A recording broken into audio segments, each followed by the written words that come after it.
Yeah. Yeah. I Mm. want to flip now to something completely different, but it's something that struck me Mm. the first time I ever knew about you, which is your fashion. You are a Oh, female icon.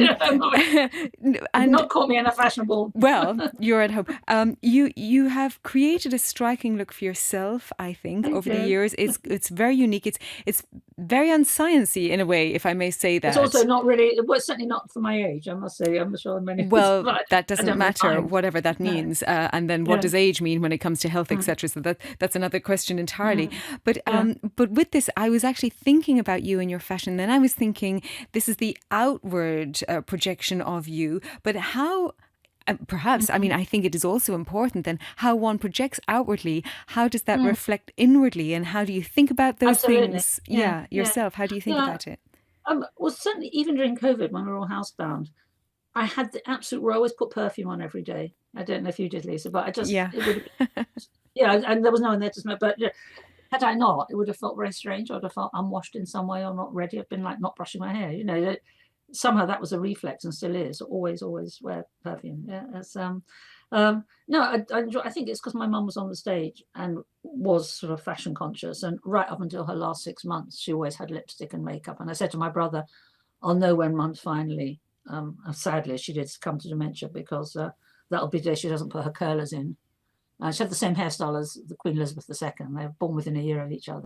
Mhm. Hairstyle. Yeah.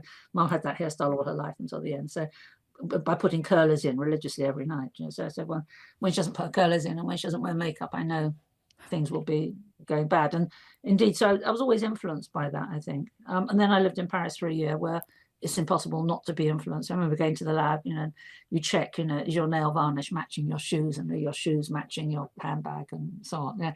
And certainly you're always influenced by what's around you. And at that time, it was very exciting being with people that were looking really smart. Not necessarily pretty, but just really smart, where, as I say, you'd have your nail varnish and your handbag and your shoes all coordinating. So I was influenced a bit by that, I suppose. And I know it's Uh, almost a mm, ridiculous and light-hearted mm, question, but mm. I think it can also help a person how they feel. Well, firstly, I just want to go back to your Oh, mother totally. for a minute because Mm, before we come back to fashion, with your mother, mm. you mentioned she was a dancer, and actually, I happen to know that dancing is a very good thing as we get older because it has the social Oh, connection, it has the mobility oh, no, connection. it's a lovely thing to do as well. Yes, and so I'm surprised in a way, and I'm sorry that she had dementia, but did it come to her later in? Oh, very late. She was in her 90s when it happened. Um, and I think, she actually wrote a book called Wartime Peace Done My Time, which was actually on Amazon, isn't it? It's still available. You can check it out. It'll Oh, we certainly can be. link to her book Oh, for okay, you yeah, it's with got pleasure. Wartime Peace Done My Time, and it's by Dorice Greenfield. Her real name was Doris, but her stage name was Dorice, Dorice, which I think she thought was more fanciful and sort of French sounding than Doris. So it's by Dorice Greenfield, and it's got Wartime Peace Done My Time. There's a picture of her on the front in her salad days, yeah, dancing. But yeah, so no, I've always liked fashion, and one of my best friends used to run work for Miss Selfridge and so on, and we met, and she said to me, "You're a shopper, aren't you?" And I said, "Yes." And so, Well, the only um, reason I was bringing it because I think it also has a reflection on the internal being and mhm, how we treat totally. our insides. And what you say about yourself as well. I mean, I'm not really a very good advert for fashion. We've caught me, and I'm working at home today, and it's in my comfy clothes. But certainly, if you go out, you always try and coordinate colours and have a think about what you're wearing. I'd like to think, and that says something about a pride in yourself, I hope. Hmm. And then Yeah. bringing it back to just you as a whole person, the Mm, legacy that you've already created and you're carrying on. If mm, somebody was to think about your work and when, let's say, in the next 50 years at mm, some point, you move into a mm. different realm, Yeah. what would you like people to think about your work, the body of work that you've done, and also what would you like to be carried forward?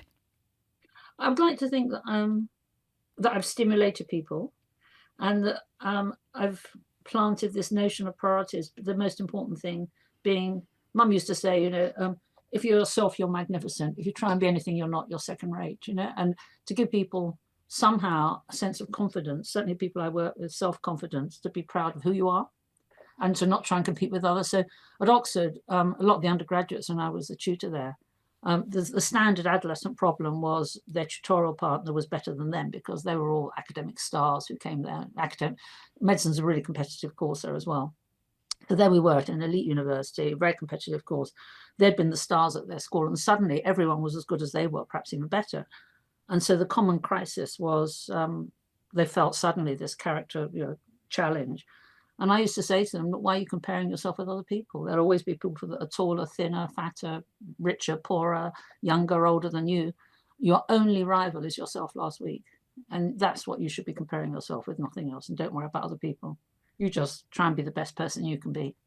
That's a perfect message to end. Yeah. Well, So, is there anything else you would like to share with our audience? Well, that's been amazing, Lisa. Thank you so much for such a wide-ranging opportunity to talk about all these different things, because I think that's what we are. We're not just a scientist or a woman or, a politician. We are, people, multifaceted, highly individual people. There's no one ever like you for the 100,000 years we walked this planet, nor will there ever be again, So I think that's what I'd like to leave as a legacy, that people realize, how special they are, how everyone is special, and to respect that in others. Yeah. Well, thank you so much for your time, for My taking pleasure. the time, especially from your day working from home. And I apologize for not being a fashion icon. you are always a fashion icon. Even just the hairstyle and the lipstick. I mean, it's very striking. I have this image of you darting out of the church with not wanting anybody to see you, but they would recognize you with your haircut. Thank you so much, and I wish you an extremely wonderful Easter weekend. And you, Lisa. Happy Easter to you. Thank you so much. Thank you. All the best. Take care. Bye-bye. Bye.